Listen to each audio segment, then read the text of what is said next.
I have got a very interesting, exciting, dynamic, and cool show for everybody today because not only is my guest a top 100 coach and one of the best coaches out there in the game today, he is very well known. And one thing he's probably known quite a bit for is he is not afraid to voice his opinion.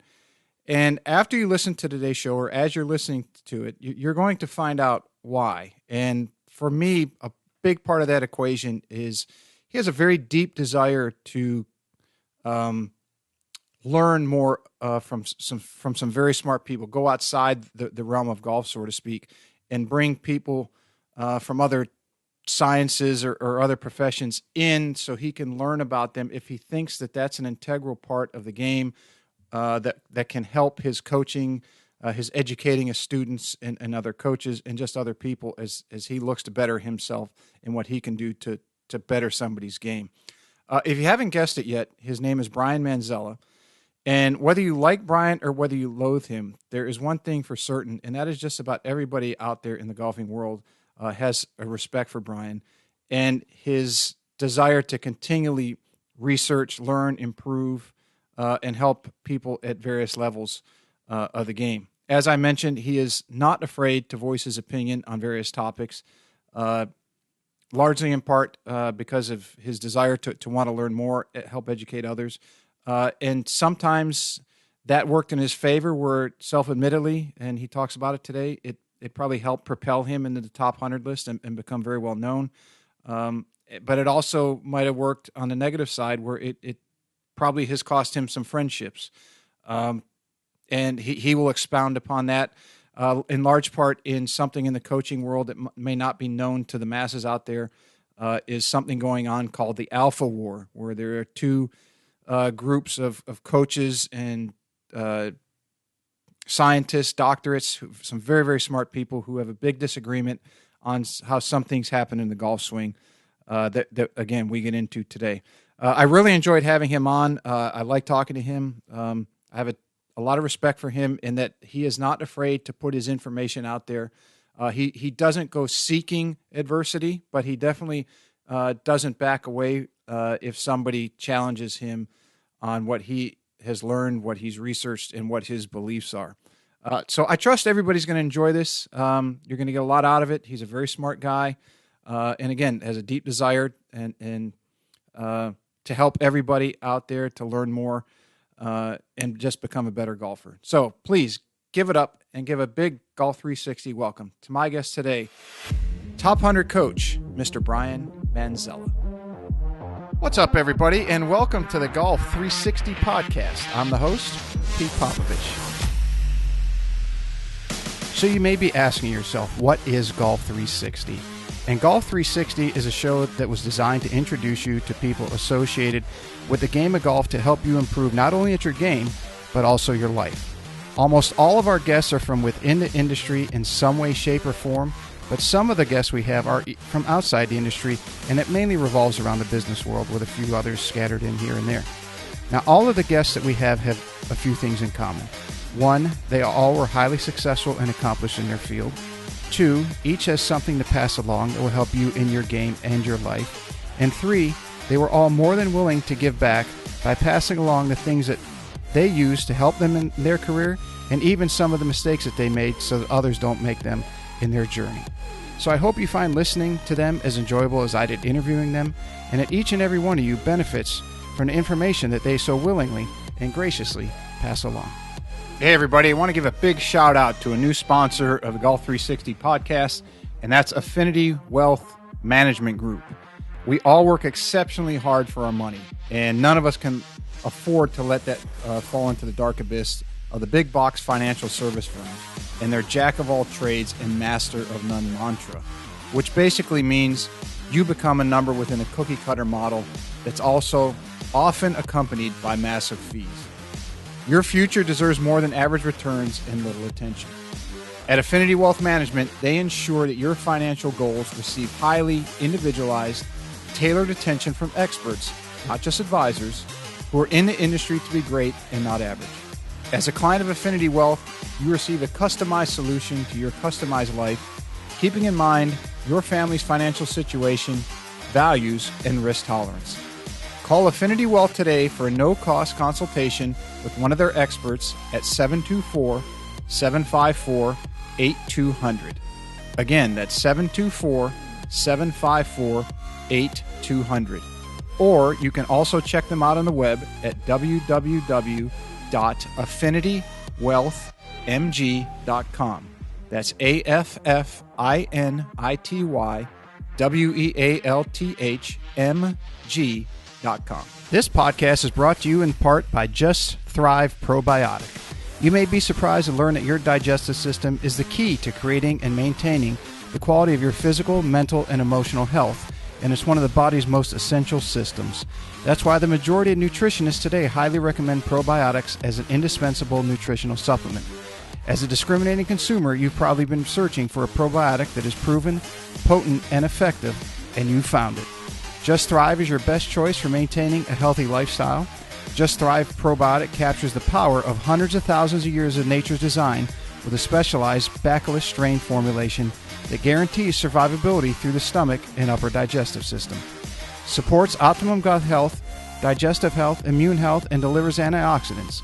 Great for adults, kids, and the whole family. Use promo code GOLF360 at www.thriveprobiotic.com for 10% off your order. All right, Brian Manzella is here. Brian, welcome to the show. Very, very happy and excited to have you. Great to be on with you, Pete. You do a good job, and I've been wanting to be a guest for a while, so I'm glad this is the day.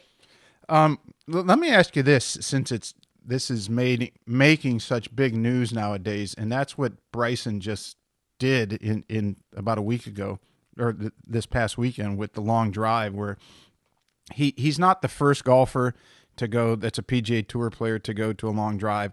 I mean, if I understood it correctly, that there were a number many years ago but it was part of incorporating PGA Tour pros into long drive. But I mean, he now that they're separate disciplines, so to speak, he is not just gone in as some kind of sideshow. He's actually gone in and competed to get to the final eight. So I'd be very curious to hear your thoughts on Bryson, since he's such a interesting figure, and you've never, as far as I could tell, have shied away from giving some very, very good and influential input.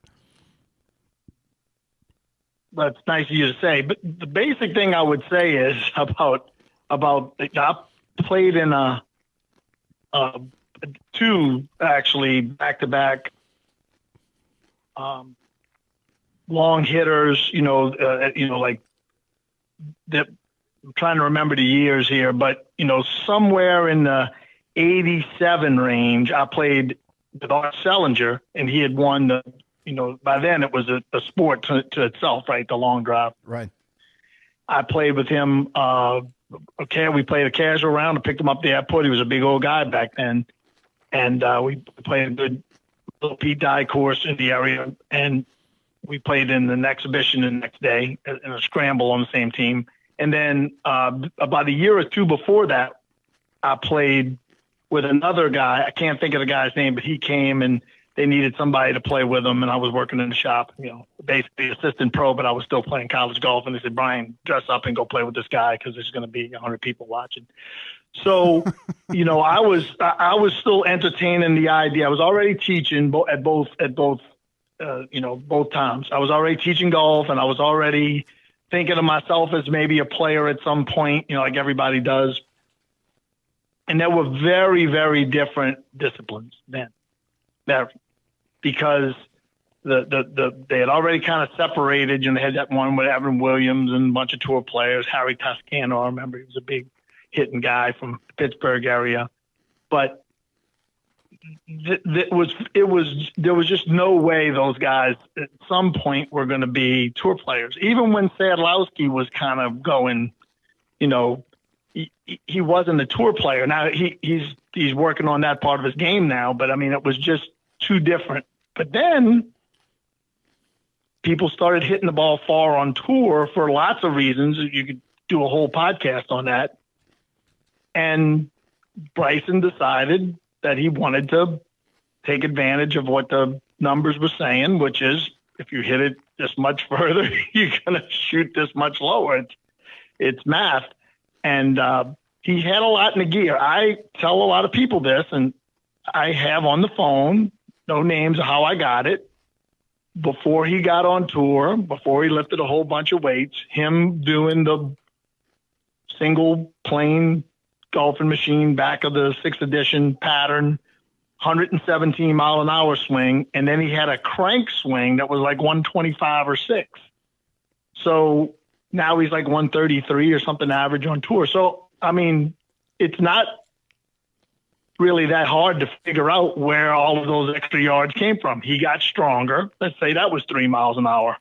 I'm pretty sure if I started lifting weights right now, I'm soft as a Pillsbury Doughboy, right? 3 miles. So your crank swing plus 3 is, let's say, 128. He stopped trying to do that limited, swing just to keep the club. Literally, he was as close as anybody we've ever measured with Jacobs 3D. But to be in actually one plane, he was doing it.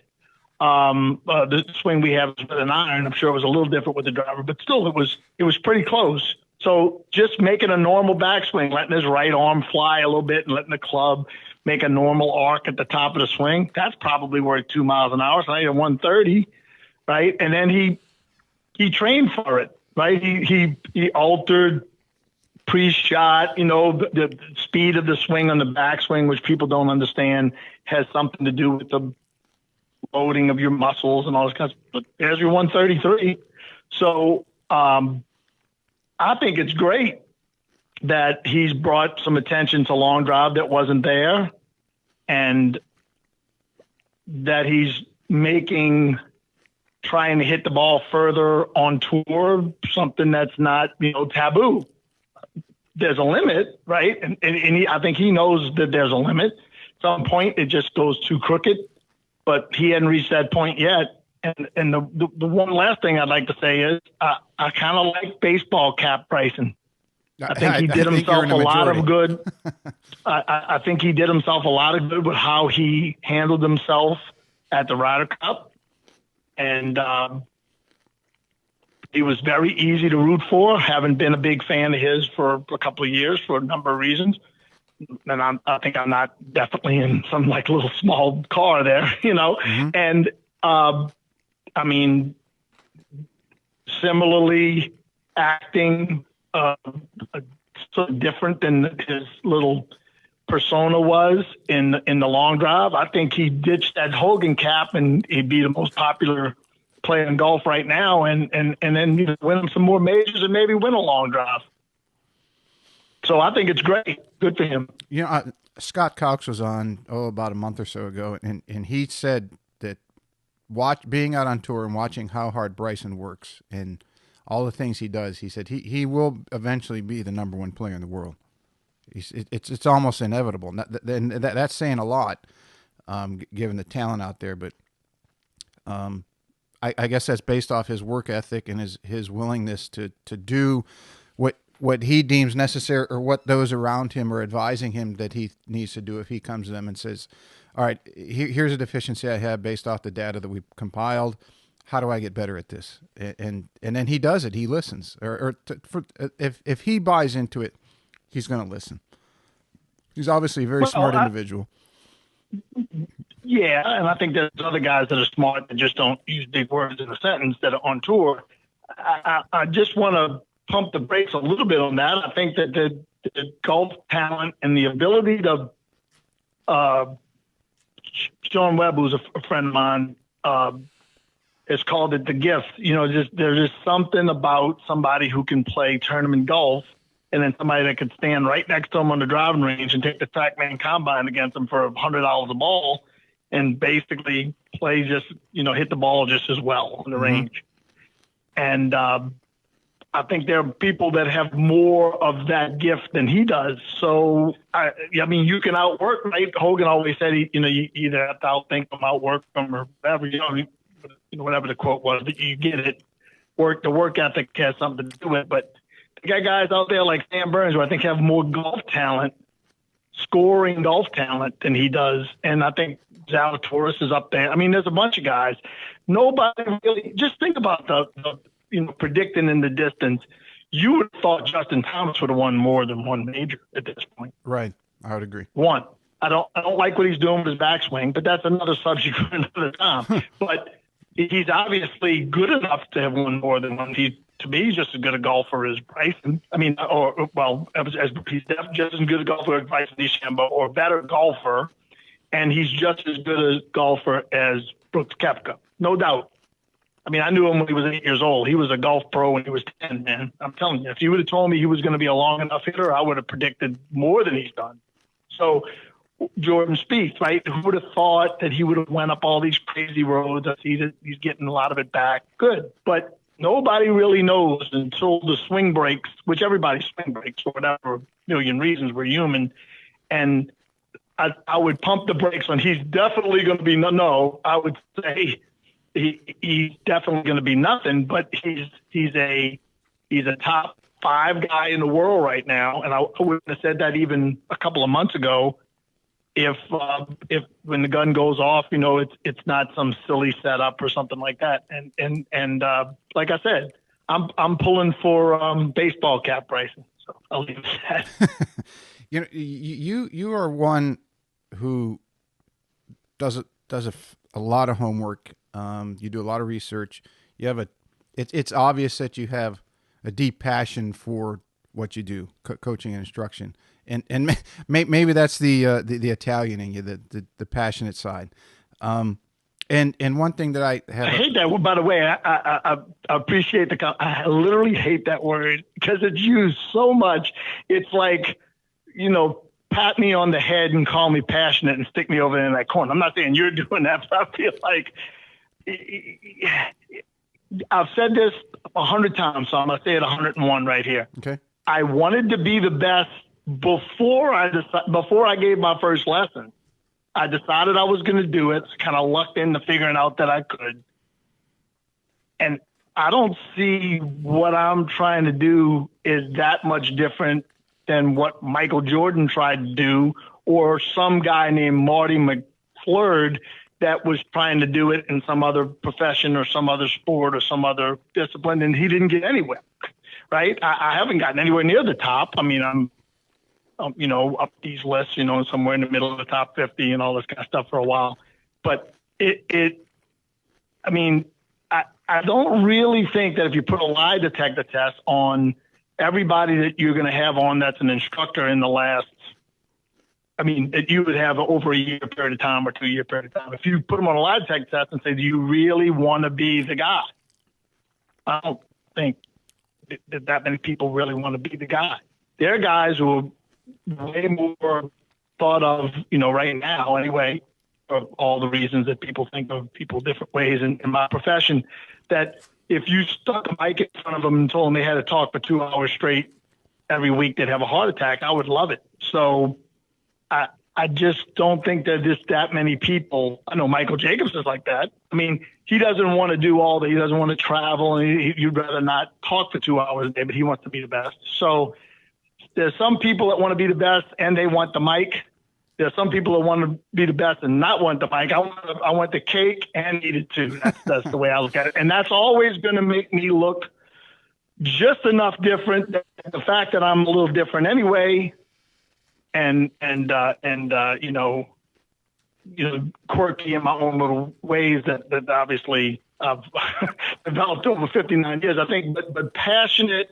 If you're not passionate and you're doing this job, you are in the wrong profession, because you're going to have a guy who's got all the talent in the world for your 10 o'clock lesson and just never worked with anybody that knows anything. And you're going to be able to make that guy better almost right away. And then you're going to have a gal who, wants to play tournament golf, but she's like 110 pounds and no way to doesn't have the frame to get stronger and probably can't, hit it far enough to compete, and then you're going to have somebody who can't stand the game, but they have to play because their boss likes it, all one behind the other, Mm-hmm. And if you're not really digging what you're doing, you surely couldn't do it for the 38 years I've been fooling around, because it is the damn goofiest, weirdest business, stupidest business I've ever heard of.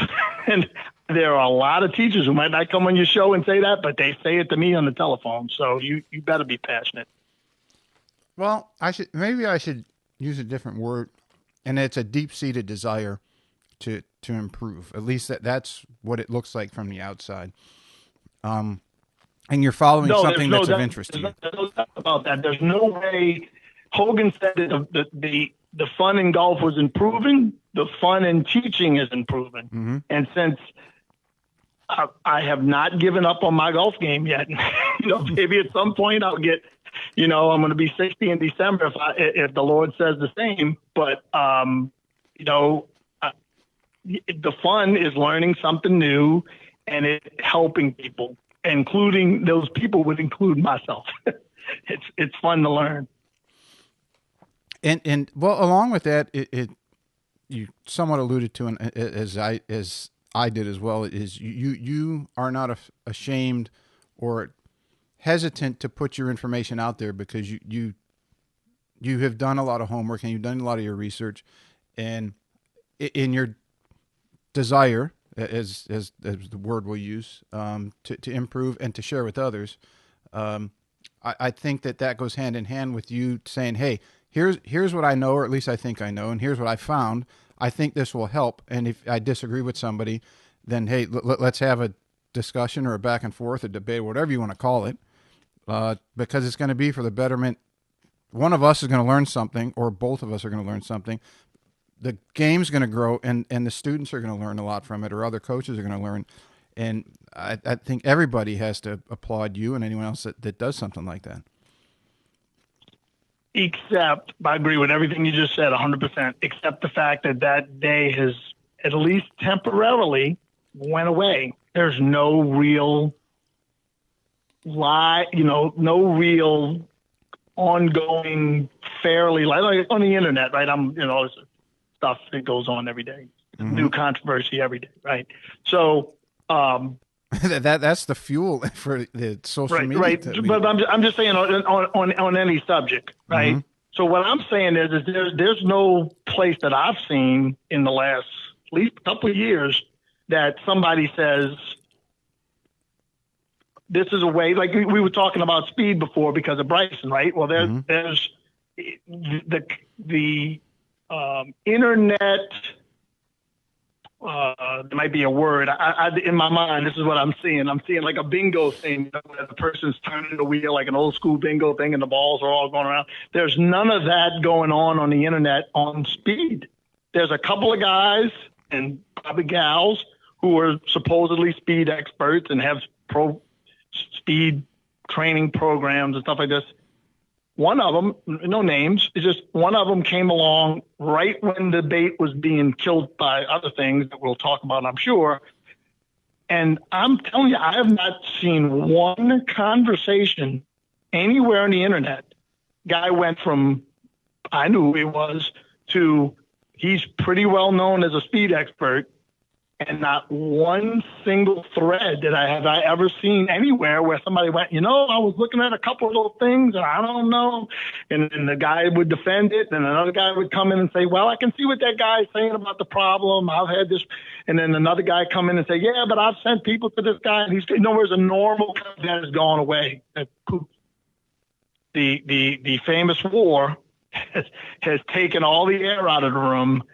And nobody wants to wind up on the cutting room floor of one of those things. And I can tell you, I don't blame them. And that's the alpha war. Yes. The tag that it's gotten. Yeah, I named it. I'm very good at naming things.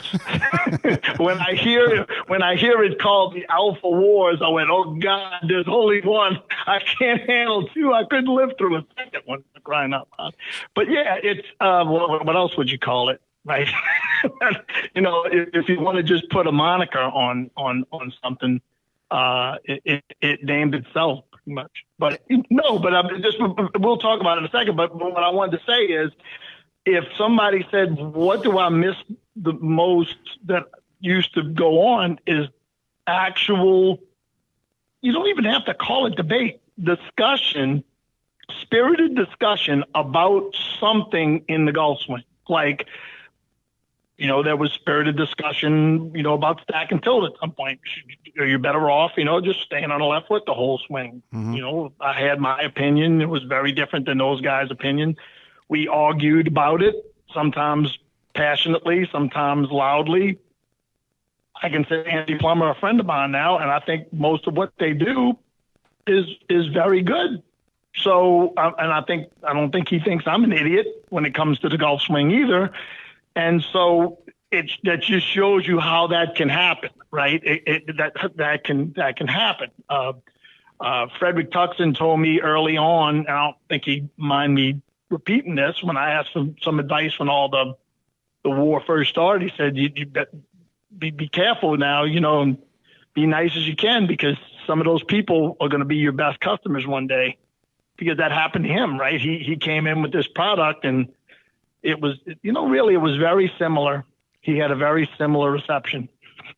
It was, I remember people like arguing with Frederick Tuxton over impact for 2 hours at the merchandise show. I'm not going to mention any names, but people that know, people know who it was. And there ain't anybody doing that now. So he had a point, but talking about golf, if you're a doctor and you think, this is probably going on with medicine right now, because if you're on one side or the other of the vaccine thing, it's political now. So you can't even have probably, I'm sure they do amongst themselves, but you can't even have a discussion about that anymore, because it's like, oh, you're this or you're that, I'm sure there's legitimate discussion when it comes to the best way to treat this awful disease. So, I miss it. I hope it comes back one day. I hope that I have something to do with bringing it back. Well, I hope at least that this show can, in the effort to help educate everybody, which is the sole purpose why I started this show. I think I told a friend of mine or mentor of mine, whoever it was, I said, look, the podcast is probably the first thing I've done, and I started caddying when I was 11. I've worked ever since, and I just turned 49. So I said the podcast is probably one of the first things I've ever done, work-wise, that making money was not in the top 10. It wasn't even in the top 100 things of the reason I did it. I said the sole purpose for this was to get a lot of different people from all different facets of golf that were or in the process of being very successful, and give their story and help other people improve at their game in life. And that was the entire mantra, or is the entire mantra of this show. So hopefully, I maybe in some small way, I can do my part in bringing some of those things back and give all the sides, whatever discussion it is, some type of voice, and kickstart that and be a part of it. I'd love to be able to do that, because it is for everyone's betterment, improvement, education, the whole litany of other things. There's plenty to learn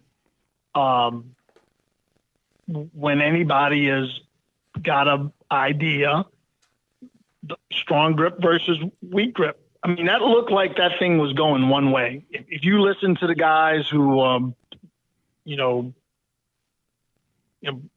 Chambly, right? Mm-hmm.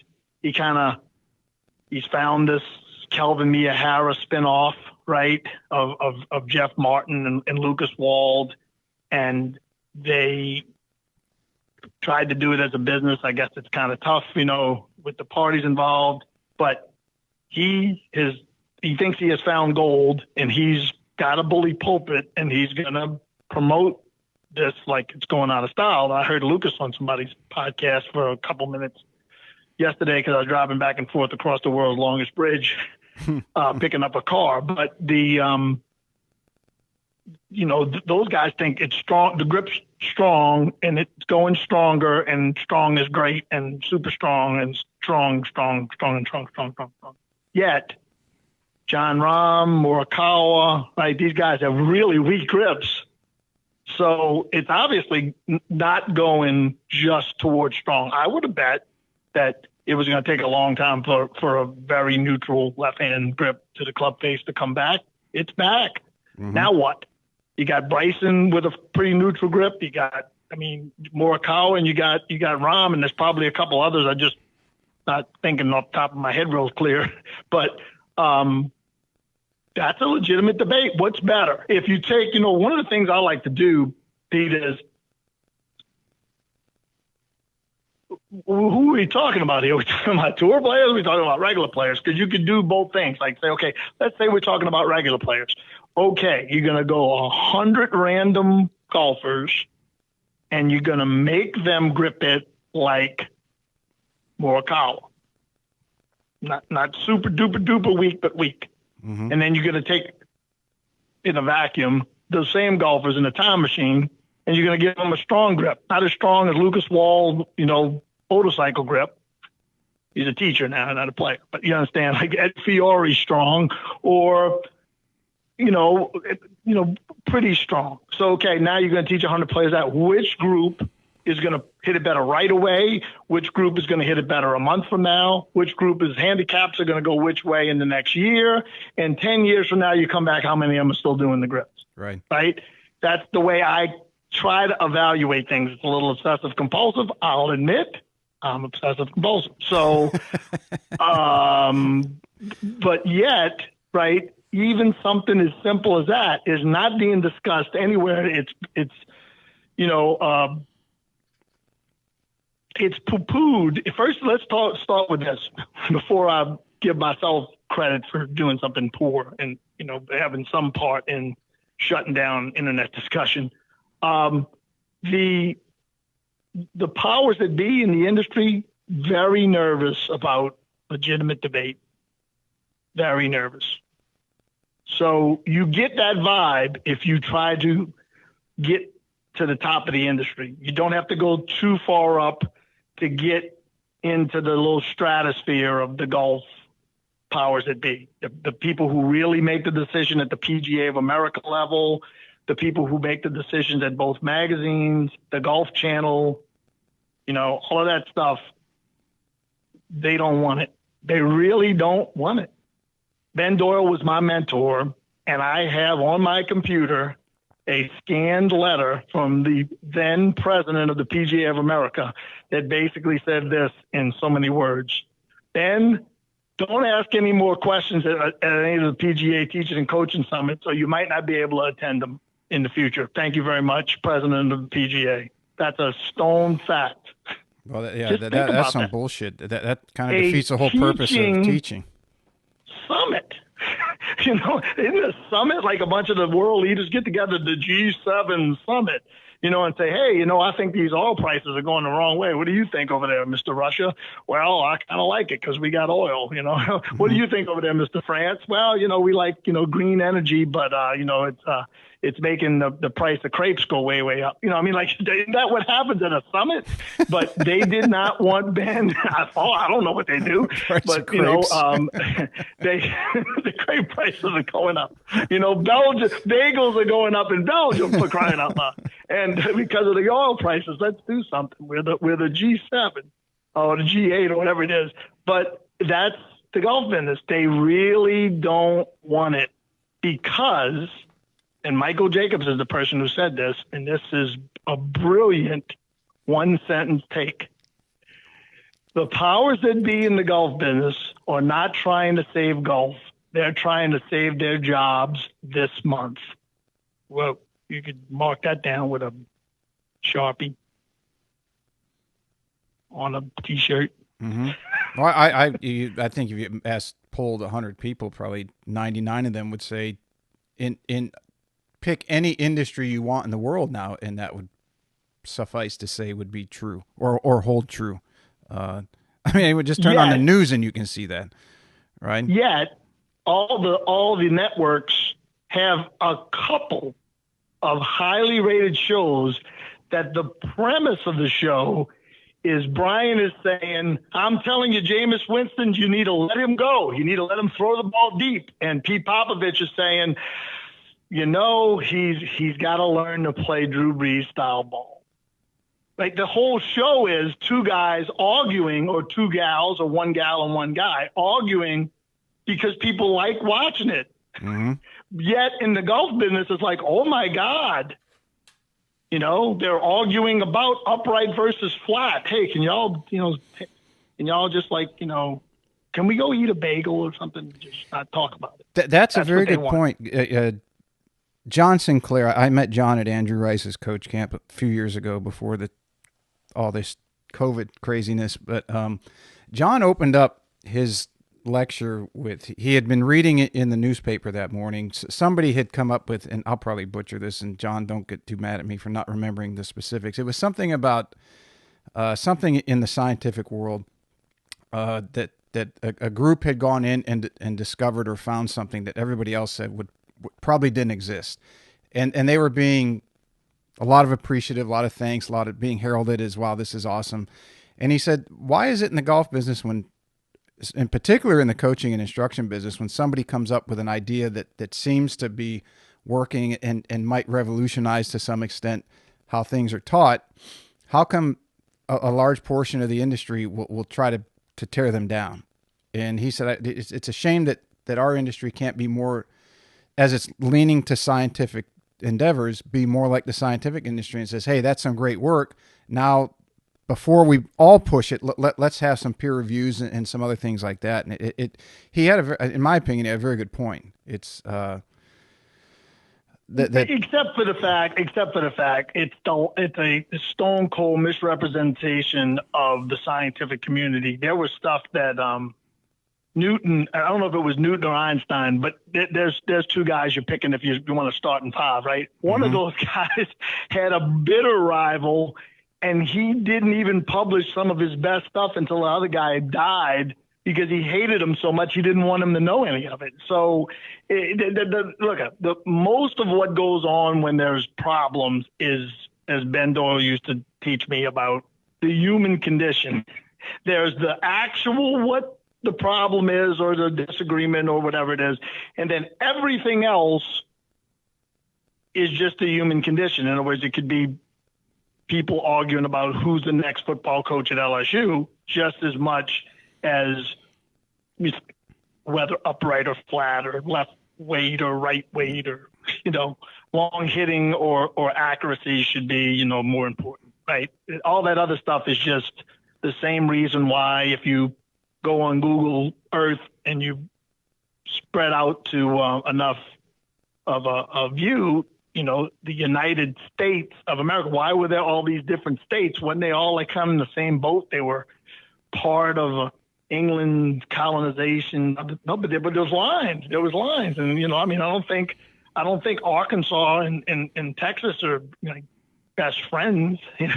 Mm-hmm. I'm not saying they were part of the 13 colonies. I wasn't that bad at social studies, but you see what I'm saying? I mean, there's borders and there's real wars, and then that's the human condition. What the underlying stuff is probably a little bit more basic, but the idea that the scientific community is all of these kumbaya people and they all throw their work in the middle of the table and everybody looks at, that's a lie. That's not the case. The more we've looked into it, I'm not saying the guy who said what you just said was lying. I'm just saying people who say that don't really know that they argue to the death in the scientific community and the academic scientific community, particularly because there's so little money involved and they all pretty much ain't losing their jobs. So they can be brutal. There's some law, there's some rule like, Murphy's Law or something will go wrong. It will. There's some law about the argument. The less capital involved in the argument, the more bitter, the argument is. And that's true of academic and scientific stuff. In the golf business, it's just poo-pooed. That's at the end of the day. They have all of these summits, the top 100 that I've been lucky enough to make like 6 times in a row now, are going to have this, thing in November after, COVID year didn't have anything last year. So it's every 2 years anyway. And there's no, okay, we're going to get 6 people up here, 3 people or 2 people, and we're going to argue about something. No, that's the last thing in the world they would do. I would do it. Right? I would, if I was putting on the party, I would say, well, here's a good chance to get rid of, arguing about what we should do about the ball, right? Because I have some very dear friends that are 100% sure we have to, make everything go shorter because, classic courses and all that stuff. I don't really think so. But, It would be a heck of a debate, but that doesn't, the best thing that ever happened at a PGA Teaching and Coaching Summit, I've been to all of them except one, and that was because the Saints were playing in that horrible game where they stole it from us and the Ram guy interfered with Tommy Lee Lewis. But it was an actual scheduled debate. There was a few of them, and they all stunk. They stunk because there wasn't debating. It was like a joke, right? It was like, okay, you and your best friend argue about the color of pants. Unless you got some loudmouth like me in there, you're not going to have much of an argument there. You're going to say, okay, well, what am I supposed to say? I'm supposed to say light color pants, and then Jacobs is going to take dark color. No. Jimmy Ballard and Jimmy Ballard and Jim Flick debated body swing versus the arm swing. And there's only 2 times in my life was I ever in a building where everybody was sitting on chairs and it was the normal procedure, meaning that 99.9% of the time people are sitting on chairs. Movie theater. The first time I saw Rocky, I didn't even want to go to the movie. I didn't know what it was about. Buddies dragged me in the middle of the week. And at the end of the movie, in the fight scene, people were standing up, cheering like it was a real fight, and we had to stand on our damn chairs to see over them to watch the fight. And that's exactly what happened with the Jim Flick, Jimmy Ballard thing. And, everybody thought Flick got beat up on, and I'm more of a Ballard guy than a Flick guy, rest Mr. Flick's soul. But a friend of mine has all the tapes and sent me a DVD copy of that debate. And hey, man, it's pretty close to a draw. It would have definitely been a split decision no matter what, either way.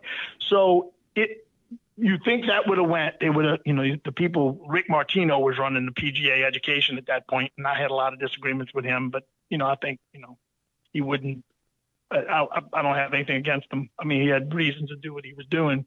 And you would have thought, man, look at this. I got people falling asleep at 3:00, and now we got this thing happening at 3:00, and people are jumping up and down and screaming and cheering. And it's like, we got to do more of this. No. They never did another one, man. That was it. So that's the golf business debate thing in a nutshell. Now, the internet sort of cured that, like when I started my forum in 2003, I had been kicked off a couple forums. That's not all for stuff that I did. And I'm undefeated arguing about the golf swing. So I didn't have I had a pretty good time. The only time I've ever lost is when I won and then came back and said, you know what, we're right. So, but my forum became like everybody that you probably would talk about in the golf swing world now was on that forum one way or the other. They either had a name like, Gesundheit, and nobody knew who Gesundheit was, or, they were, somebody that you knew who it was. Some people made their names on that forum, not just people that I was associated with. So we pretty much argued about everything, and it was great. It wasn't good. It was great. And you ain't talking to me if it wasn't for that forum. I bullied my way through the glass ceiling that they had put there for, a driving range teacher. I mean, I've been at English Term for 13 years now, which is a nice place, but I was a driving range instructor with nothing to trade. This is a trade business.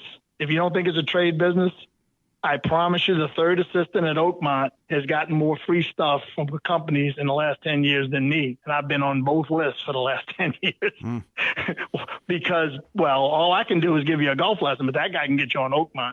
Right. Right. So I basically argued my way all the way up to the list where you basically get, a lot of people call me because they know it took me a long time. Say, Brian, how do you do it? How you get on these lists? My students are playing good. They're winning tournaments and blah, blah, blah, blah, blah. And I said, listen, here's how you get on the list. You make it where the preponderance of the evidence is, he's on. right? I mean, at some point, they just have to put you on, or it makes the list look bad. It's like, whoa, wait a minute, he's not on. Everybody knows he's one of the 50 or 100, right? That's how you get on, and that's how I got on, and it was because of the internet. And now, the same internet, and a lot of people cheered for this, right? The same internet came back and bit me in the, well, not just the rear end. Every other part of my body too. Let's talk about a little bit about that. And as we mentioned, you coined it the Alpha War. From an outsider's perspective, myself, it's two groups, both very smart, who have a disagreement in large part on the forces and the torques that happen or where they're applied throughout the swing. Is that a fair assessment, or am I missing something? And this is more for the people who are listening that aren't maybe deep into the instructional world or follow these things regularly. Maybe they're real good golfers, or they're just learning. They're tuning in a golf show for the first time. But is that a fair assessment, or do I have it wrong? You have it exactly like the other side of the Alpha War would want you to think of it. Okay. In other words, the Alpha War, if you boiled it down to one thing, was there's a scientist named Stephen Nesbitt that knows how to take a 3D capture of just a golf club. All you need is a golf club to do the part that we're talking about here. We're doing the body now too with Jacob's 3D, but just to stay on point here, which I almost never do. You have this guy that knows how to figure out when you take a swing with a 7-iron. You're a good player, and you probably still are, and you hit this shot. And you go, that's the shot. That damn shot kept me from making it. That right push, junk, thin, whatever. Right? I'm just making something up. Right. And we have that swing. He figured out how to, working for the USGA and the National Golf Foundation, how to determine what the forces and torques were that you put in the club. The Alpha War is there were at least a couple of people, and you can define a couple any damn way you want. 2 is a minimum. It can be whatever number you want more than that, that didn't know how to do it. And the way Dr. Nesbitt did it. And they were due. I mean, everything else happened after that, and they still don't, right? So that's it. That's the Alpha War. You have this Frederick Tuxton figured out how to take this. I don't know if you've ever seen these raw captures of this radar, right? Mm-hmm. And now he uses cameras too. But let's just go back to the days when TrackMan was just radar and not the camera was just something that you line the thing up with. Because I've been, I've had them all. TrackMan 2, TrackMan 3, 3E. I got my second 4 right down there in the studio here. He figured out how to do something, and the number one competitor had 80 different people. That's what they told me, working on trying to figure out how to. They never really ever did it. They never actually figured out what he was doing.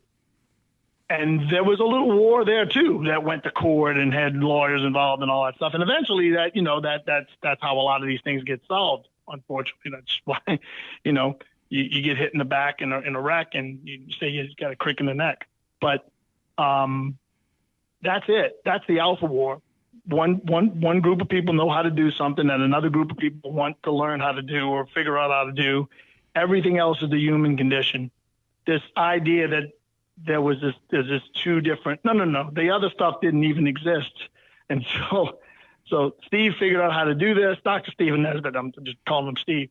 But Steve figured out how to do this, and the other guys called him and tried to figure out how to do it. And then it became a business with Michael Jacobs and myself, as a non-owner, kind of partner in the thing. And everything else is just normal human stuff. Ambition, jealousy,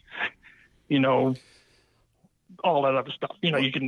There's no reason to even go into all the other things that people that leave us far short of the man upstairs. Well, that's pretty much it. Let me ask you this question, because if it's and this is from somebody looking at it from. I mean, I'm not the 10,000 feet vision, but I mean, because I I do teach and coach, and I have an understanding of swing. But as I'm watching this, and the way I look at it, because I've seen a number of Michael Jacobs videos, and I've seen a number of, I'll name some of the people. We're not naming them to throw them under the bus by any means, but like Sasho's videos, Doc McKenzie, Michael Finney stuff, and but mostly, and I see how, and I'm thinking, well, if it's science, and all this is backed by science, how can two sides be so completely at odds with one another? I guess that would be one question that I'd have. Because they don't know how to do it. It's obvious. Look, I didn't want to be like, so I was kind of coaching myself. Like, I'm going to be me. So remember the conversation I had earlier about Andy Plummer. So I consider Andy a friend. Okay. Is he a buddy? We're going to go hang out no, but I guarantee you we would have dinner and have a great time talking shop. And we had hours of phone calls and texts and stuff like that. He's a friend. At some point, he was completely an adversary, no doubt. So those guys stick together. The Stack and Tilt community is a great community for Stack and Tilt. They're very loyal. They promote each other. They defend each other online. It's great. So they are not the biggest fans. I'll just think I'm not going too far. I don't like speaking for other people. They're not the biggest fans of the other side, right? And the other side is, those other guys, not Jacobson, Manzella, and Nesbitt. They're not, for other reasons. I only think that they don't even give a damn about the force and torque part. So there was a period of time in this 7-year war, because it started pretty much 7 years ago, that they would at least talk about it from time to time. They would look at those guys, make a post, and then they would weigh in and kind of stick a needle in this, that, or the other, right? And then one day, me and a guy who that I've mentored a little bit, and Mike Jacobs has mentored, and is a smart guy and tries to learn from everybody, named Danny Calamar, sort of like put our foot down, and we were derided for it, and said, listen, the other side is not even trying to do a move and reference frame thing. So it's like apples and grapefruits. Let's see it. We've been arguing for 5 years, 6 years, whatever it was at that point. Mm-hmm. So they came out with one, okay? They produced one of a really high-end player swinging like 91 or 2 miles an hour with a 7-iron. So like, a real swing, not, right. Some little broken down club pro like me. And the person, the data said that person never, from just after transition all the way to impact, ever put force on the backside of the shaft, what I always called, since before the science era, force across the shaft. I don't know this, so I'm going to go out on a limb and say, please forgive me, Andy, if I got this wrong. But Andy Plummer's a pretty smart guy, too. He looked at that and went, uh-oh, that means Manzella and them have been right all along, boys. No more talk about forces and torques. They haven't said a damn word about it since, because they're golfing machiners, and golfing machine has this principle called club head lag, and everybody thinks club head lag is how much angle you have, but club head lag, that's accumulator lag. Club head lag is just the fact that you have this club head that's at a distance from your hands, and somewhere more near the club head, the way golf clubs are designed, is the center of mass of the club. And if you shove the handle forward, pull the handle forward, whatever, if you move the handle forward, the club responds by what I call blowback. The club head goes the other way, around the center of mass. They sort of rotate around the center of mass. And that creates what Homer Kelly called club head lag pressure. Well, their whole golf swing thing is about club head lag pressure. They know it exists. This one-time effort to shut me and Danny Calamar up because we kept asking for something they had never produced a swing with no force across the shaft. That's impossible. It's wrong. I don't care how it came out, who did it. It doesn't even matter. Everybody who's smart, who's actually paid attention, at that point went, ugh. And including those guys that I'm talking about, the Andy and and I wouldn't listen. I don't blame Andy and them for shutting up after that, because what the hell? I mean, it's a business. Why would they be helping us? Right. Mm-hmm. I mean, we're competitors, right. Right. But it, they would love to have and look, one of the things you'll hear, I'm sure you maybe have already heard this, is, well, science says you have to let the other person duplicate. And if you don't do that, then it's commerce. I don't give a shit, and don't bleep that out, what it's called. I just want it to be right. I don't give a damn if you call it Ishkabibble. TrackMan ain't giving anybody their damn logarithm. I'm using the son of a gun in every lesson for the last 12 and a half years. So I just want the damn thing to be right. And it's right. And no matter what goofy swing I've ever made. And I will say this, the Alpha War made us get a lot smarter. Michael Jacobs went, if you told me that it was possible to know 100% of this subject, okay? Stephen Nesbitt doesn't know 100% of the subject because he knows 100% of the math and like 50% of the golf, right? So that probably gives him a 91, right? Mm-hmm. And Michael knows probably 95% of the golf, maybe more than that. And like now it's like, I don't know, 70% of the math, knows 100% of the math, but can explain 70% of it. But that puts him underneath Steve, but, in some ways more because, whatever he is, let's say he's an 80 of a possible God has 100, then he was, half of that 3.5 years ago. So the constant competition in the public eye on this subject has made him do things that you probably wouldn't have seen him do if it wouldn't have happened. So you could say it actually probably helped us long term. It made me learn stuff that I wouldn't have otherwise learned. And it also probably couldn't have happened if he was a married guy with kids.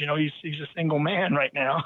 You never know, right? There's a pretty girl on every street corner. So, but I'm just saying, he does well and he has resources. And Dr. Steve is a full-time employee now. Dr. Steve retired from Lafayette College and now is, he's always been the chief technical officer of that partnership of Jacobs 3D, but he's now an employee, pay stubs and all that stuff. So they want you to believe that a guy, Stephen Nesbitt, who had this unbelievable amount of resources that the USGA gave him then, I would say I don't know how to do the math on, how much $1 million would be now, but if they spent $3.5 million in 1988, it has to be at least 10 now, probably more than that, right? Maybe 15. Right. So 10 to 15 million dollars, a team of scientists working for you, a world famous mechanical engineer, PhD, who said out loud, and I will ask him this question again when we do this seminar on November 1st that I want to talk about. I'm going to ask him so that everybody can hear it. It goes on the permanent record of the world. He says he could have never figured out how to do the club program unless he had this robotics knowledge and skill that he has. So they want you to believe somebody with an exercise science degree, however smart a guy he is, nobody's discounting that, scooped a guy with $15 million, 12 scientists to help him, and Frank Thomas, the biggest doubting Thomas human being in the rest of his soul, he passed away this last year. He thought everybody was wrong about everything. That's the kind of guy Frank Thomas was. And, so it had to be right. It had to explain, okay, this is Arnold Palmer and this is Jack Nicklaus and here's what the data says. And it went, oh, yeah, So the premise of the whole thing is sort of like, it's an impossible premise to believe. And I think the reason why there are enough people who believe it is they want it to be right, right? I mean, me and Michael Jacobs are not non-aggressive, non-ambitious people. I'm half Italian, he's half Italian. we're two Goombas that they think are dumb.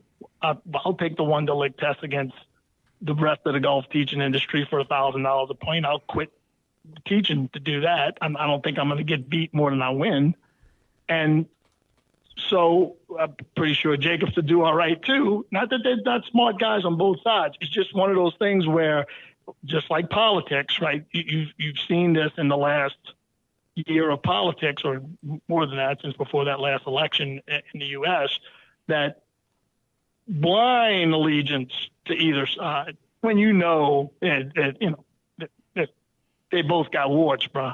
You know what I mean? Mm-hmm. Both sides of the argument have warts. Both, it's. We did a seminar. I say we because we were supposed to do a seminar. We were doing spring seminars every year, and then all of a sudden we got so busy and charge enough where it was like we were losing money to do a seminar, right? Instead of just having a couple teaching days.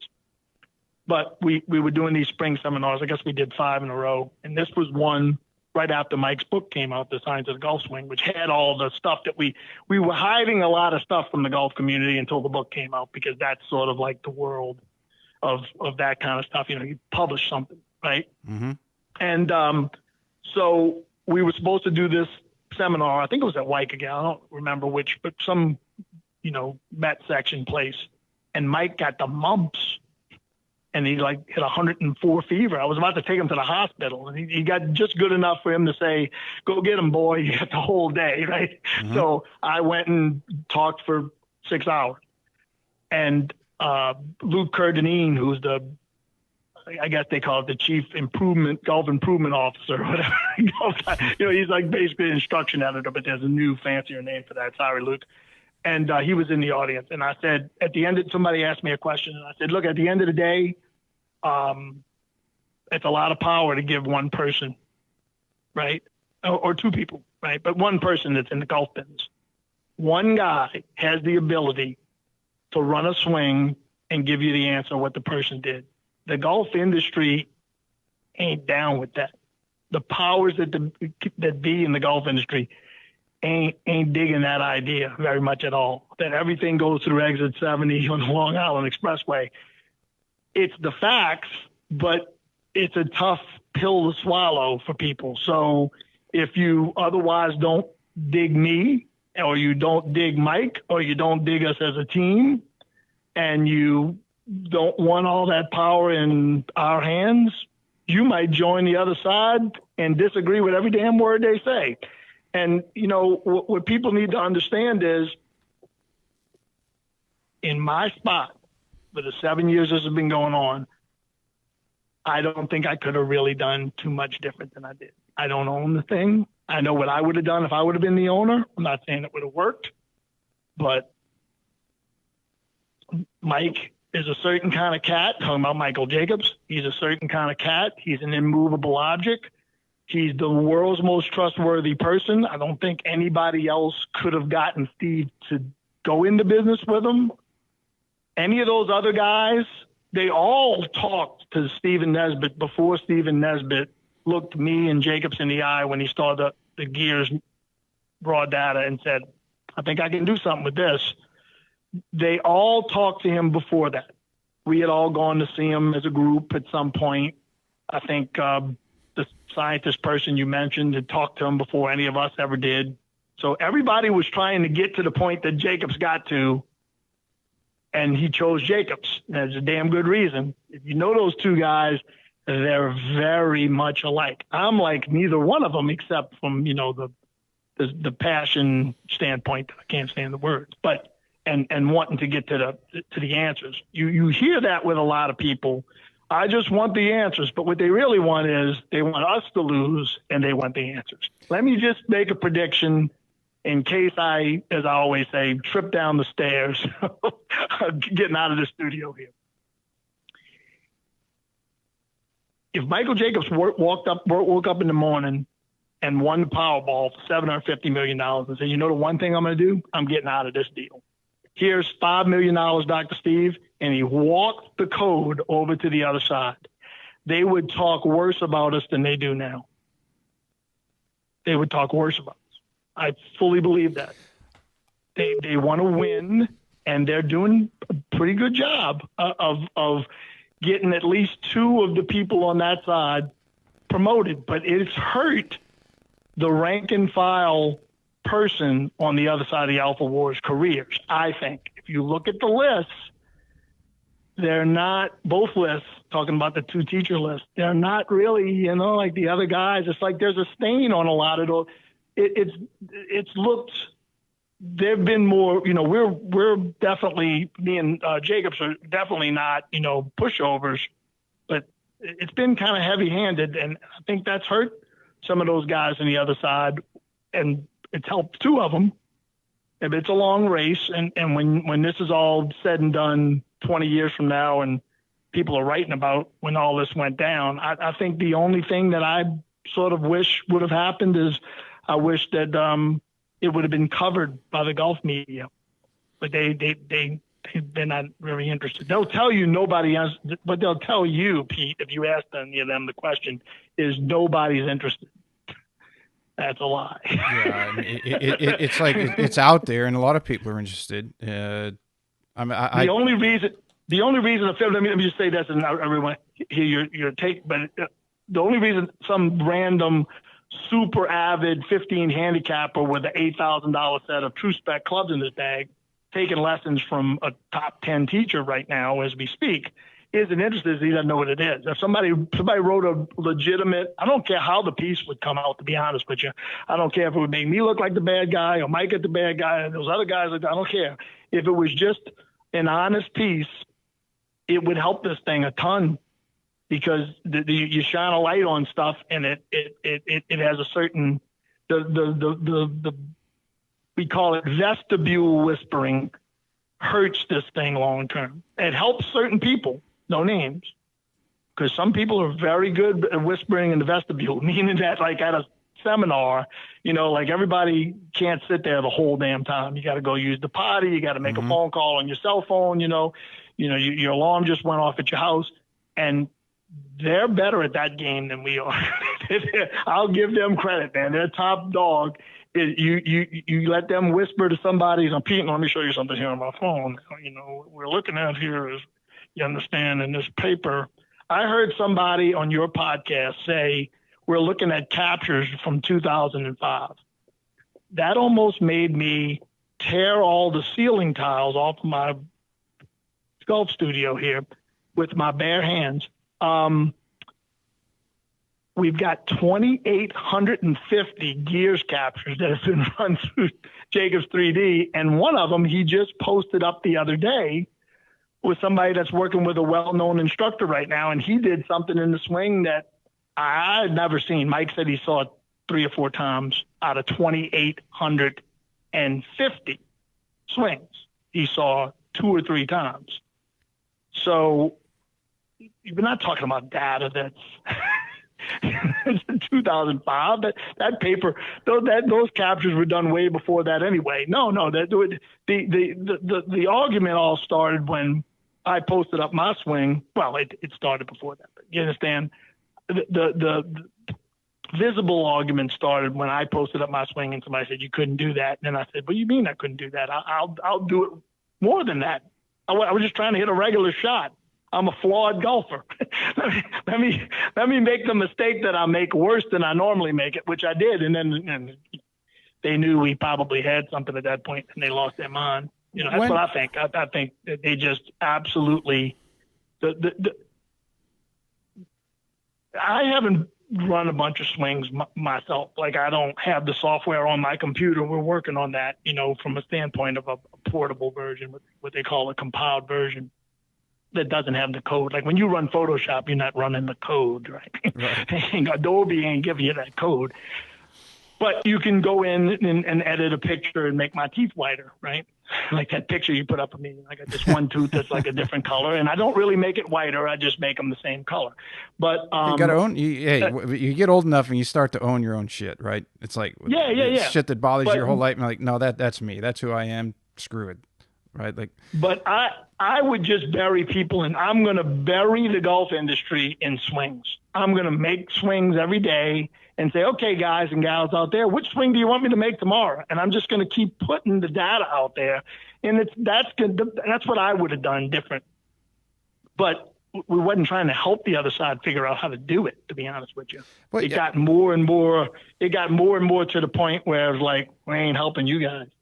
You know, as someone looks at your stuff, and you've like the anti-summit deal that you started a while, and I don't remember how long ago that was, but 2010. Okay, so I think, and two of the doctors who have the differing opinions that we're discussing, were on your panel, and no.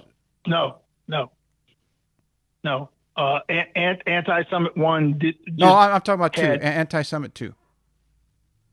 Anti-Summit 2, yes. You're correct. Yeah, the main 2 science people, yes. Yes. Is it, did I mean, obviously, and I wasn't there. I was doing my walkabout from the golf industry about that time, and then I walked back. But did evidently, if they were on the panel, I would have to assume that they somewhat got along or exchanged ideas then. And did it go sideways right away, or was it? You mentioned that one of your swings sparked it, but it seemed like if they were on a panel then. That was way before. Yeah, no, that was way before we had the software. So there were no. We were studying with Dr. Steve by then. You know, we had gone as a group. The first visit was Michael Finney, John Hardesty, Kevin Shields, Brian Manzella, and Michael Jacobs. I tried to do it in the reverse order, so I didn't look like I was trying to slight anybody. And then Michael Jacobs went back like a few months later. He's 2.5 hours away. So, I mean, you would go all the time too. So by the time of the anti-summit, there was a couple of visits that had already happened and several phone calls and Zooms and stuff like that, you know, by the time he did that, it was so early in the golf science era that there was nobody was even talking about it. I mean, what became the main so-called main difference, you know, they don't have force across the shaft at last parallel. So they'll tell you, oh, it's just right by the ball where it changed. The last parallel, it's fit to a plane, regardless of what they keep saying. And people do videos. It looks like they're doing a hostage video. It's fit to a plane. They make fun of the fact that we have a moving reference frame. So that tells you right there. If they're making fun of our reference frame, they're not using it. And none of that was known, talked about, or anything at that anti-summit.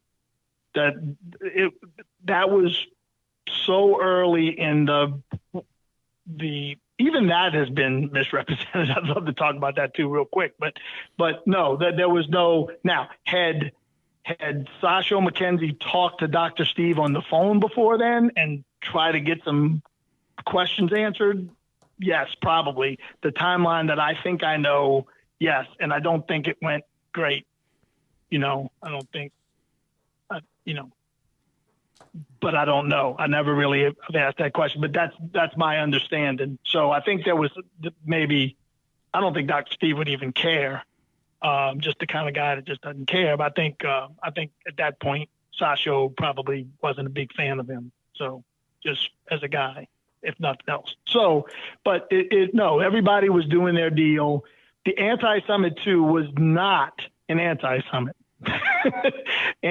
So I got the idea for the anti-summit in this respect.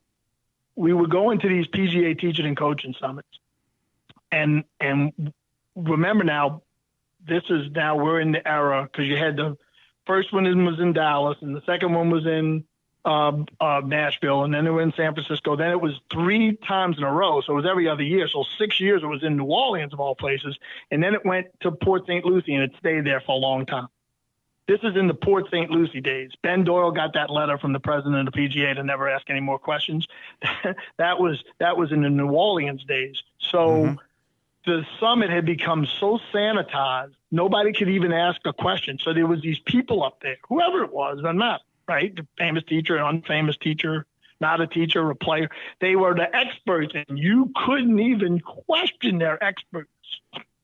And it drove the cuckoo, and I don't think Finney liked it very much either. So we had the idea, well, at least I think I had the original idea of not the panel of the scientists, but the idea that wouldn't it be great if you just had a moderator and we just said, okay, upright versus flat, who wants to take upright? Right? That was so it's not a summit. See, like, so I think Claude Harmon III, he's not a big fan of mine. I've had lunch with him twice, and he talked 6 words total. So Claude Harmon III, I remember somebody saying, was at some seminar saying, and they got people out there doing anti-summits. Well, you don't even know what an anti-summit is, Claude. Summit is, there's an endless line of experts, and they talk and you listen. It's supposed to be they talk and you ask questions, but it had turned in the golf business to they talk, you listen. An anti-summit was just a name. I called it a Manzapposium, kind of sticking a needle at O'Grady, calling his thing symposiums. But the anti-summit was just the opposite. There was no speaker. The speakers were the audience. There was no speaker. And then the idea that, well, who's going to break the tie if somebody says, you can have a heavy hit, and then the other guy says, no, the club doesn't work like that down by the ball. You can't have a heavy hit. It doesn't matter. It's club is like disconnected. It's like somebody swinging it on a string, right?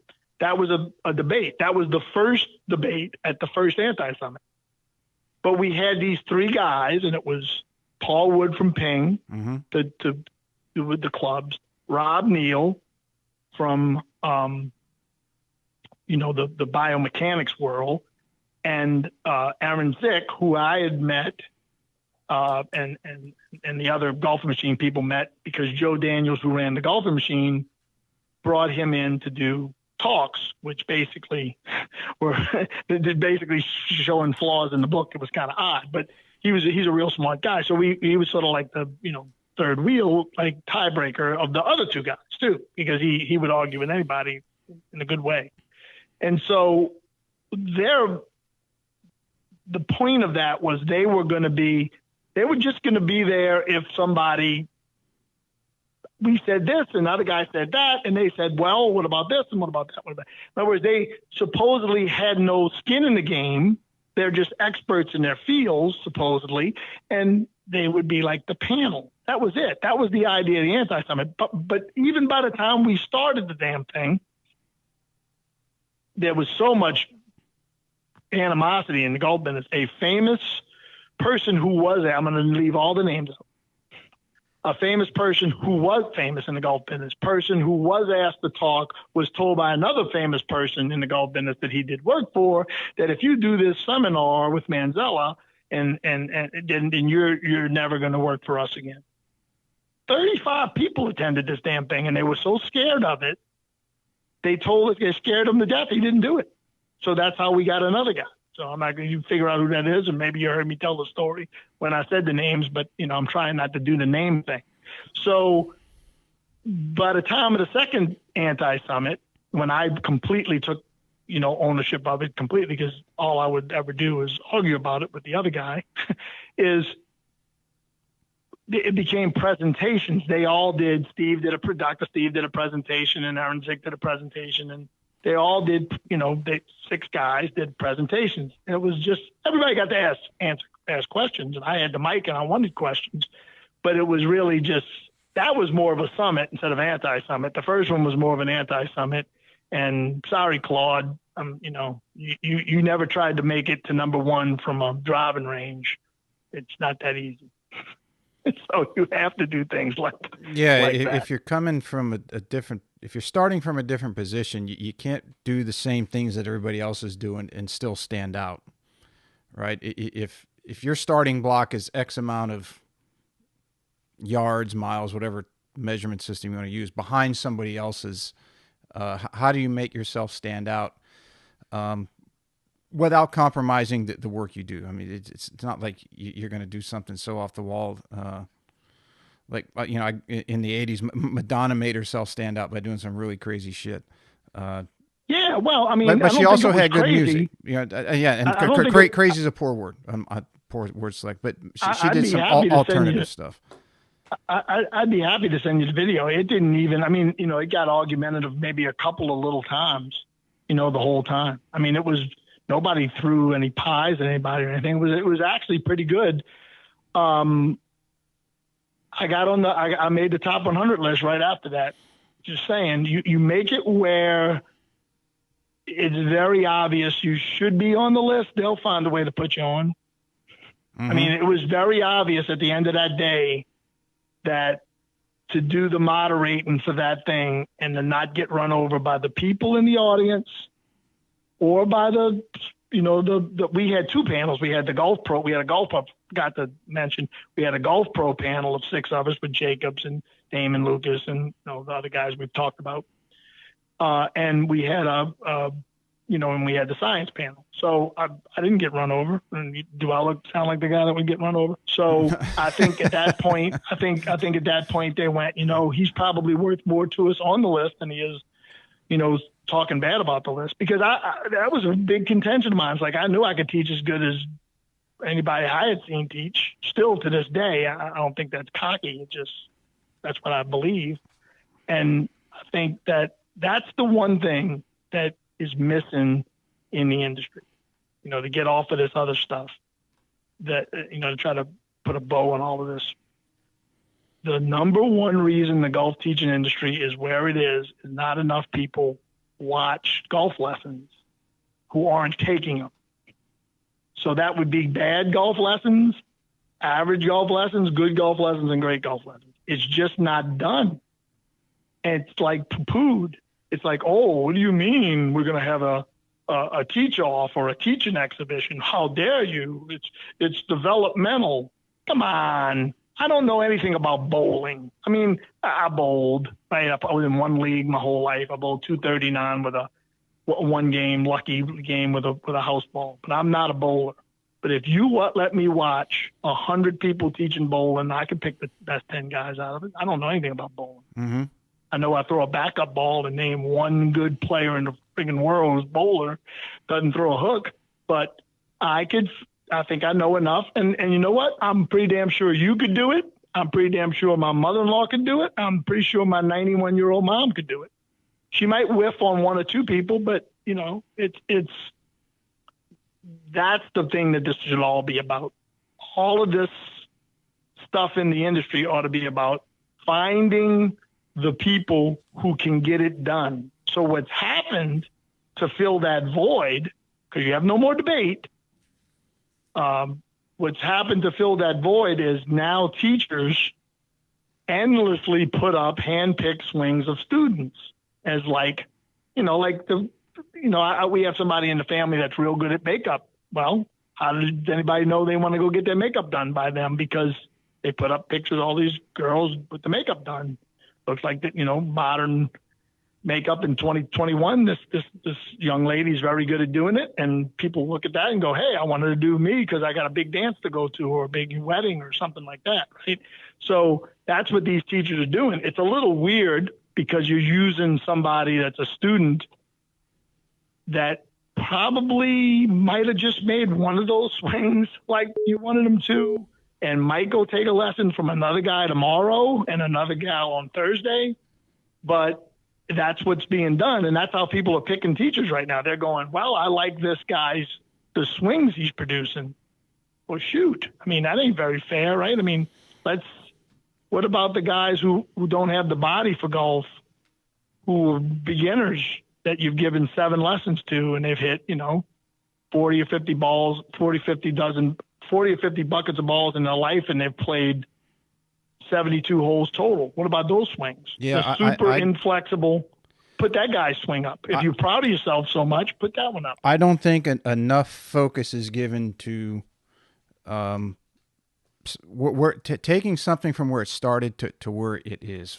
And what I mean by that is, with all due respect to all the top 100 guys out there, as you mentioned, you can pick and choose who you select to put out there and say, hey, I got this guy better, and I took this guy from struggling in his Corn Ferry to now he's winning the PGA Tour, which is a major accomplishment, no doubt. But I'd like to see someone who takes somebody who has been unable to break 100 for, let's say, 10 years, and now they got him down to single digit in 12 to 18 months or in less. I want to see someone who's made massive gains in a very short period of time and what they did to do that. In fairness, there's a few people that do that, but not that much. It's usually the method teachers who do it because they show you, look at this guy, he's all over the place. He's obviously a hacker, and now he sort of kind of looks like our model, but not a very good version of it. That you see that, but you really, what I want to do, and I've built this studio partially to do it, even though right now it's 90% of where I give my lessons, including the one I'm going to give in a half hour, is I want to do live lessons online that people can watch. I'm not going to do it for free. I mean, I'm doing this to pay my house notes, but I'm not scared of failing. And Johnny Carson didn't always come out and give a good monologue, but he knew how to make it entertaining even when he bombed, right? And I think I can make the lesson worth watching. I don't think there's a whole lot of people that want you to watch them teach, because I don't know if put it to you this way, it's the same reason, Pete, that there are people moving up in this industry who you can't buy a video that says this is a way to make a swing, much less D swing. Now, can you imagine in a world where you have a really good camera in your pocket 24 hours a day, or maybe not when you're sleeping, but I know some people take their phone into bed with them. But there are people who were nobody 10 years ago or somebody now, and you can't even, they've managed to do it like invisibly. Like, okay, they've got students that you know who they are and all that, but what do you think somebody ought to do? How about a video on the grip and the setup? And I've done a lot of videos, and I want to do more. But I don't even think I think you shouldn't be able to be a golf teacher in America or Spain or Russia without posting one live video a year that's at least a half an hour long. And you can pick the one you want, but it's got to be the whole lesson now. Everybody sneezing, into their shirt, the whole thing. You put it up. If I was czar, that's what I would make everybody do for free, because it would be free. It would be the number one thing. If I could get any wish I wanted, if that was done, that would help golf instruction and golf more than any other one thing that you could do. Almost like a reality show of lessons, golf instruction. I think that part of the recipe of his very rapid rise to prominence and fame was Genghis did that. Where they would have a lot of that lesson. No, I wasn't talking about him. He's got a ton of content. Right. But I'm to your point, he did that, and I don't think he did that as at least a story that I was told. He wasn't okay. Someone wants to film me giving these lessons, that's fine, but I'm going to give my lessons. But to your point, that part of what helped him propel him was he was actually doing lessons. Like he's not posing, he's not looking at a camera and saying do this. He's actually in the middle of a real life lesson, and somebody was filming it, and I think that was allowed people to get a better understanding of, hey, this is how this guy teaches. He really knows his shit. I would say just as much as that. He had a lot of videos that he's good on camera now. Mm-hmm. That would just, like he's in his socks and soccer shoes. I think that was part of the draw. A lot of people like that. That's fine. But he picks up a wooden spoon and makes a swing. I've done videos like that too.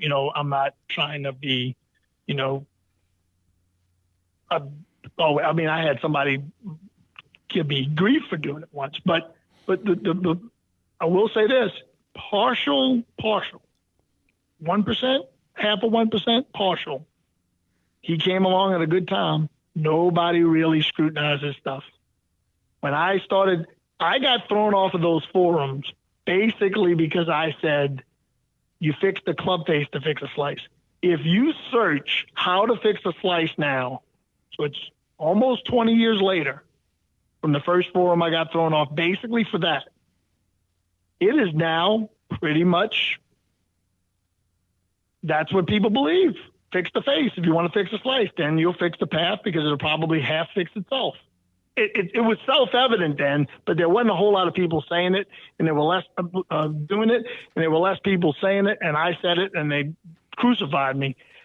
George came along, partially aided by the Alpha War, and the person I talked about that's a speed guy did too. I don't remember anybody debating this stuff. You know what I mean? I mean, I see stuff now of people talking about, sit and spin in a downswing in a way that they don't really like it or whatever.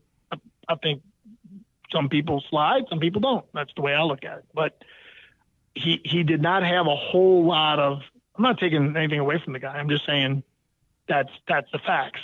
That's one good thing about the internet pre-Alpha War is that if you came up with something, you made it through the gauntlet.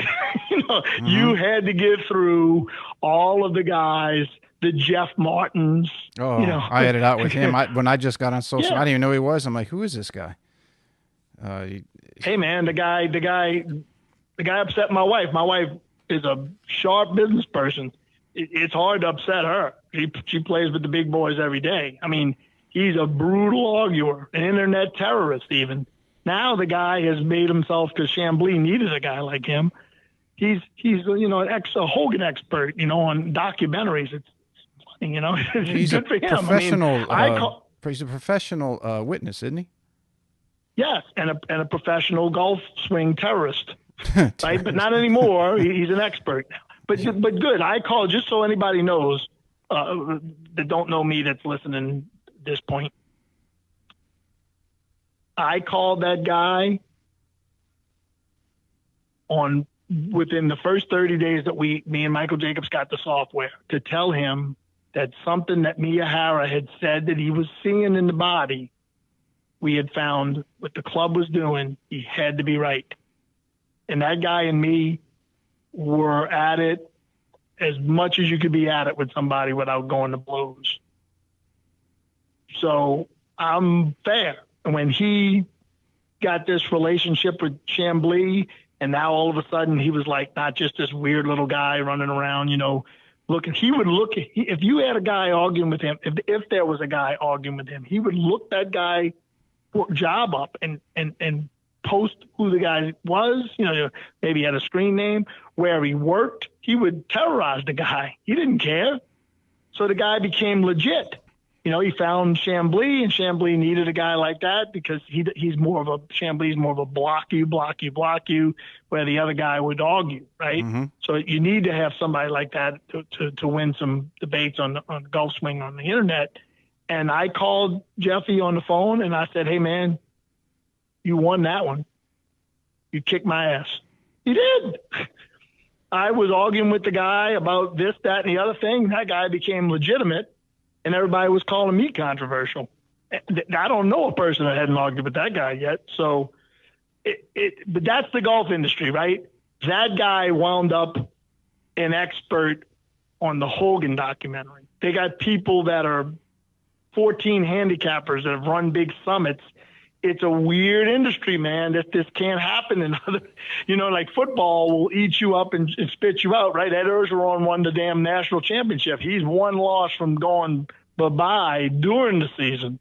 2 years later, right? If Kentucky won that game, if Kentucky beats him in this game, I know that dates this podcast, but he's gone. And he was king of the world, 60 minutes, blah, blah, blah, blah. So, the golf industry is weird enough where people who have no business being big deals become big deals. But at the end of the day, it should be about what information is actually making people get better and the delivery of that information. Because you can have all the information in the world and still be, by the way, kind of a relatively poor teacher if you just can't teach. It's its own little subcategory. Well, let me I ask you argue this. with people about learning all the time, but I mean, at the end of the day, it's It's true. The knowledge is one thing, but getting somebody to know it and do it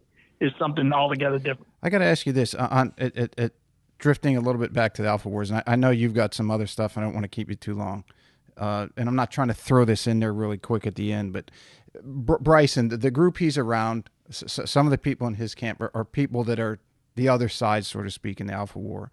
And how do you argue that the success that Bryson has, if he's listening to some of the things that they're telling him? It's got to have some validity to it. Because no.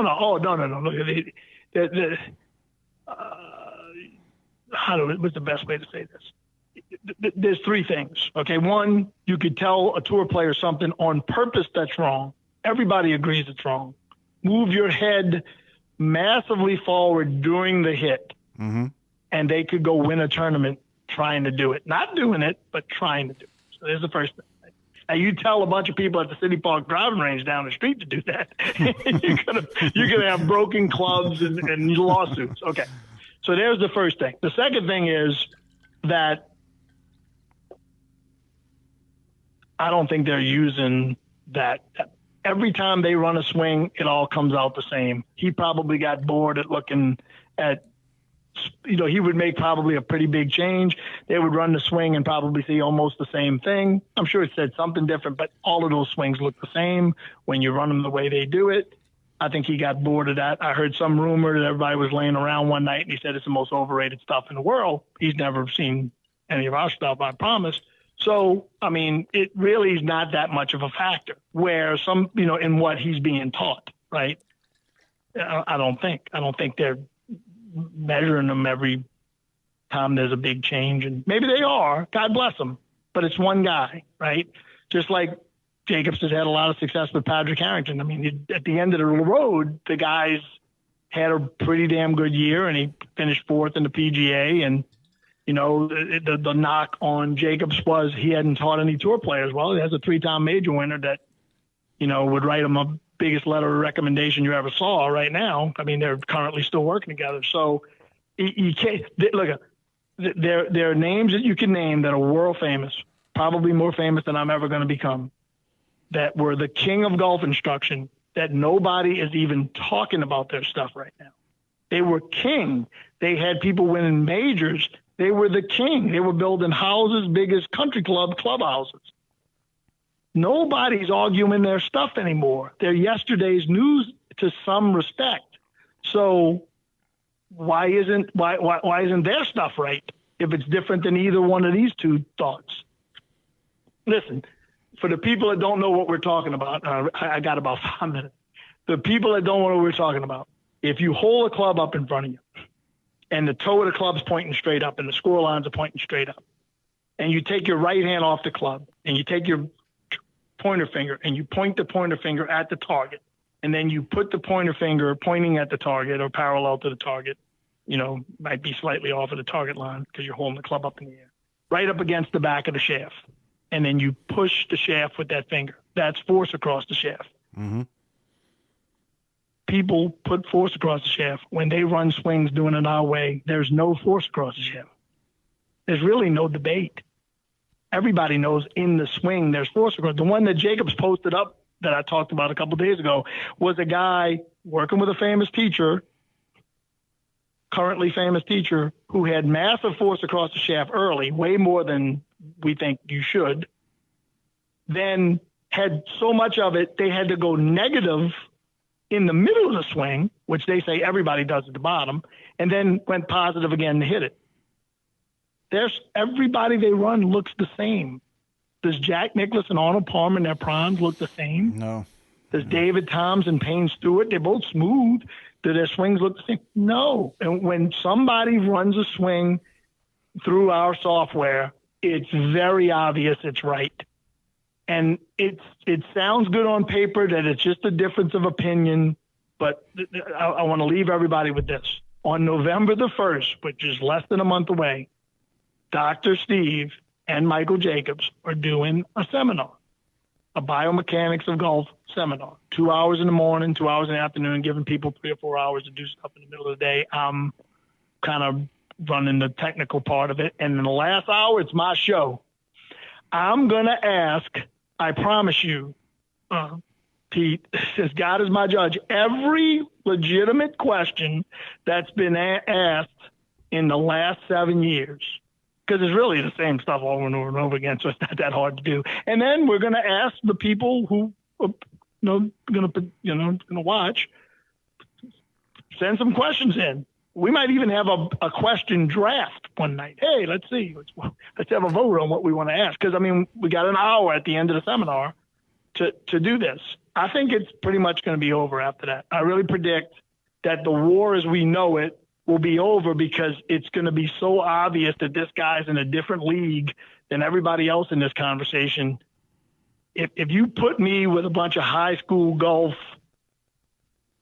PE teachers teaching high school golf, and there are 25 handicappers that have never given a lesson, but for the last 10 years they've been given and we all do a bunch of seminars and they listen to me, man, I'm running over those guys. And that's what's going to happen. And then we can just figure out what the aftermath is. It'll probably sound something like this. Oh, well, if we would have just had Dr. Steve do this in the beginning, it would never all have happened. Come on, man. They don't like us. We don't like them, and it's business, and we're trying to be first, and that's it. It's that simple. They can't do it, and this guy can. Where can people find out more about Jacobs3D.com or MichaelJacobs.com, any of the Michael Jacobs websites, his Twitter page, and then literally in the next probably 24 hours, I'm going to do a little, because all the Twitter videos are 2 minutes and 20 seconds. I've been doing a lot of them. I'm sure some of these people that are listening have probably seen my stuff. So I'm going to do a 2 minute and 20 version, second, promo version, and there'll be a link on mine too. So right now you can go to Michael Jacobs's website or any of his social media feeds, and it's a reasonable price. It's not just about alpha. They just did a paper together on some revolutionary stuff that they learned with the Jacobs 3D body program, which is a lot more complex. And Dr. Steve will say that, I'm sure, that there's a trick that they figured out about body positioning that makes the golf swing and probably other human movement much easier to do. I think they're going to kind of spill the beans on that in the presentation. And there's going to be a live capture. So there's going to be a person who's never been captured before that's going to be captured while the cameras are running. Mike's going to run the darn thing through the computer while the cameras are running, and then he's going to tell everybody what they did. We did this a couple years ago at Grand Cypress in front of 20 of the top 50 or something like that, and it was unbelievable because Mike was telling me what the people were doing that he didn't even see him swing. I mean, it was two guys. One, I think he saw the downswing. The second guy, he didn't even see the swing, and he's looking at it, and he's going, well, he did this, this, this, this, and this. And the next day, the guy that second guy got on a force plate and spiked a force plate at the same point he spiked the Jacobs 3D in the category that would be related to that. And you probably never heard that even never existed. Well, I mean, they were famous teachers in the room, and they could have asked any question. They saw it live. It was obviously described, and the software was obviously describing what. There was nobody going, I don't know about that. And let me tell you, I know some of these guys in the room, and you've heard of pretty much all of them. Mm-hmm. They're the kind of people just like me that would have said, but wait a minute here. So it's been done before, but this will be part of the thing, that a live capture, a live run, and then you're going to say, hey, and that's like November 1st? November the 1st, and it'll be the first time since all of this, since Anti-Summit 2, which is 11 years ago, or so, that somebody can ask, just all you got to do is just sign up, and I'll have a link real soon that people can send the stuff to, and we may even do that question draft party. But all the questions that you would ask, Pete, or if you did any, online research of all of this stuff for the last 7 years, and you went, okay, well, here seems to be the four main questions. Don't worry. I'm going to start right at the top. I ain't going to mess around. I'm going to get to it right now because, boy, when I'm telling you, the greatest present of all time would just be over with. And I could just go on just trying to be the best teacher in the world and not have to spend any of your, quality airtime or anybody else's time talking about whether Dr. Steve can make a golf club analysis program. Well, It's basically like saying whether or not I could fix a slicer that has a weak grip and an open club face at the top. I'll have all the links in your summary on my page, and when I push it out there, everyone can just click on it. And if you get one for your site, send it over to me, and I'll be sure to put it in the summary. Well, I really appreciate you having me on the show and giving me a chance to, equal time, because I know the other side got a couple shots at it. And, I'm gonna leave everybody with this. I don't think this is going to be done again, but I'll make this offer right now. I don't think Jacobs will have any problem. Anytime, anywhere, we'll show up, and we'll have Michael Neff from Gear show up, and we'll have a golfer from the audience hit a ball, and we'll be in a hermetically sealed room like the $64,000 question. And they can run it through their little software and stand up and jump up and down and say whatever they want. And then we'll pull another person out of the audience, and we'll do the same thing. Anytime, any place, anywhere. That offer's been made for a long time. And there was another guy on your show recently that was saying, we've asked these guys. They no more want to do that than fly to the moon in June from Chalmette, Louisiana. I can promise you it would be very obvious who's got the goods. So I don't think that's going to be necessary after November 1st, but it's an open invitation. Well, if I can work on it, I'll try to pull it together with my little show, and maybe we can make a giant. I'll bring it all together at once, and I'll be in touch with you, and I'll be in touch with anyone on the other side. You'll see the backpedaling here in a couple of weeks. If they just would have brought Dr. Steve out. Man, listen, Pete, you have a great show. Thank you so much for having me on. I'd love to be on again and talk about how I'll definitely have you. I got smokers. a laundry list of stuff we can talk about, and next time we'll definitely do a rapid fire, because that's sometimes the funnest part of the show. Absolutely. You have a great day, Brian. Thank you so much, Pete. Proud. All right, everybody. Thank you so much for listening to today's show. If you enjoyed it, you can find more information on today's episode and other topics at golf360.blog. There you'll find the show notes and links related to this episode, as well as any other episode that we've done so far to date. If you're interested in improving your game and would like to learn more from yours truly by taking a private lesson, a half-day or multi-day school, club or putter fitting, you can reach me through the blog site or by email, pete@golf360.blog. So some of you may be asking, what is the golf paradigm? All you have to do is click on the homepage while on my blog site to discover how you can start playing better than you ever thought possible. Or you can simply sign up, again, on the blog page for my instructional videos, where I give regular tips on all areas of the game, to include the swing, club design and fitting, health, fitness and nutrition, the mental aspects, and equally as important, the integration of all those things together. I'm also on social media, and you can find me at The Golf Paradigm. That's PARADIGM. And I'm on Facebook, Instagram, and Twitter. And don't forget to subscribe to my YouTube channel, also under the same name, The Golf Paradigm. Facebook is usually the best way to reach me for questions and or comments, and I look forward to hearing what all of you have to say.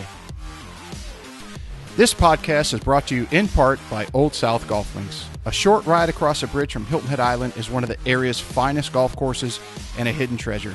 Set up on towering pines and ancient oaks with sweeping marsh vistas, truly makes Old South Golf Links a one-of-a-kind golfing experience. The Clyde Johnson design was named one of the top 10 new public courses when it opened, and it also takes full advantage of the natural beauty of the Low Country. Old South is a fun and unique challenge for golfers of every skill level, and a favorite of both locals and visitors. Whether it's your first time here or you're a regular, you'll be treated and feel like family. From the bag drop to check-in at the fully stocked pro shop with both men's and women's apparel, to breakfast or lunch before or after your round, the staff is always ready and willing to help. Experience for yourself why Old South is one of the premier golf courses in the Hilton Head area, and why it will quickly become a favorite of yours too. Visit them in person or online at www.oldsouthgolf.com, or to make it tee time, simply call the pro shop at 843-785-5353.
All right, everybody. Thank